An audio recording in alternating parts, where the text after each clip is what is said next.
Good job bending that hip. Bailey, you're still going too flat. Get up as close as you can to those down blocks, and then you kick out.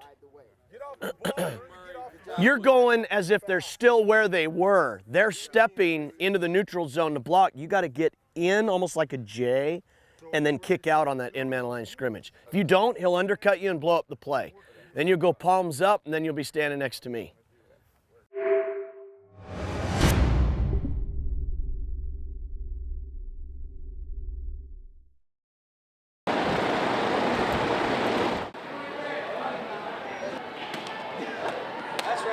Unless you actually live in community together and break bread together, you're not really going to forge those bonds. And so we want to create a brotherhood and create a family and really create a team. And so the purpose, the why of us moving into the gym and living in a tent city is just that.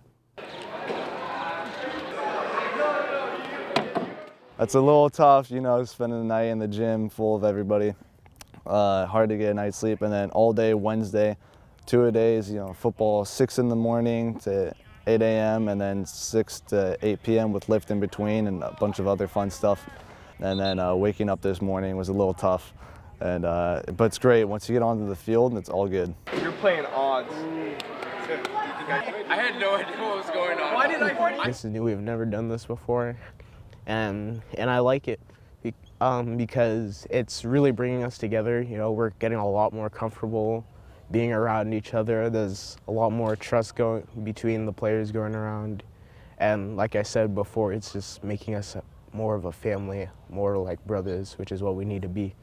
It's actually a lot of fun. Everyone's smiling around and actually upbeat and energized, and it's a lot different than I thought it was gonna be, but it's awesome. Fork hands. Hit. Hands inside her feet, run her feet. Hands inside. Run her feet, don't give up. This is the 25th season for me right out of college. I coached. I've bounced back and forth between high school and college, so consequently I've spent a little bit of time moving. 4 different states, Colorado, Arizona, California, and Oregon is where I've coached, and at 3 different universities at this point.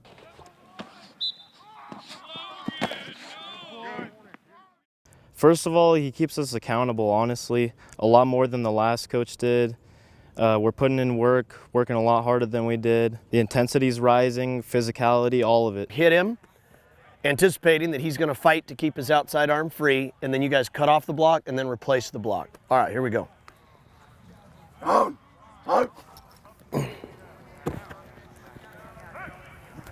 Well, my initial expectations from the last coaches wasn't the highest. I was just hoping for something new, something to provide a better culture for the team, and he has exceeded those expectations by a lot.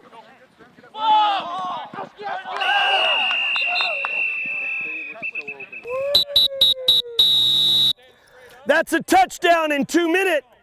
Offensively, it's the wrong team, though. Great job, defense. He has done a fantastic job here.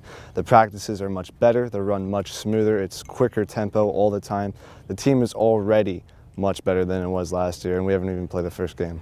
Sam Wamba is a nose guard, a D lineman. He's a get-after-it guy. He throws the implements in track. He's a very strong get-after-it guy in the weight room. He's learning how to not only be a play wrecker, but be a game wrecker on the line of scrimmage. He's also a young man who's a very good student, very serious, very astute in what he does. Very, very physical. You need to be very good with your hands, you know, like to get off blocks, shed blocks, drive somebody back. Nate Ortiz plays tight end for us, as well as playing linebacker. Nate Ortiz is a rising senior. He's going to be a guy who's instrumental really on both sides of the ball, helping us be physical and get after people, and a young man who really expects a lot out of himself and the team. I know for a lot of guys it's like they want to come off like intense and physical and big and all that. I just want to be respected, man, honestly. Like the way I play, if you don't like it, that's fine, but respect me, man. Jacob Cantor is going to play linebacker for us, another rising senior. This guy is a dynamo of energy and leadership. He knows his assignments inside and out. He's going to help us get lined up. He's going to get people in the right spots. He's just a great young man. The seniors, I know we've been talking, we have high expectations. We're done with we don't want our last year of our 4 years being 2-8 again. So we're expecting at least an even, and we want to go. We want to get into playoffs. We want to go far. We want to even go all the way. Jake Naso, this guy plays baseball. He's very prolific in his ability there. He plays wide receiver for our football team, will situationally help us out on defense. He's got speed and really kind of understands angles and the geometry of sports and athletics, and really always has something witty or fun to say that gets everybody feeling good and light and getting after it. I do keep the mood rather light, but also, you know, focused. I don't like it when the team gets down at all. So I always try and keep everybody up tempo and ready to go, nobody hanging their heads.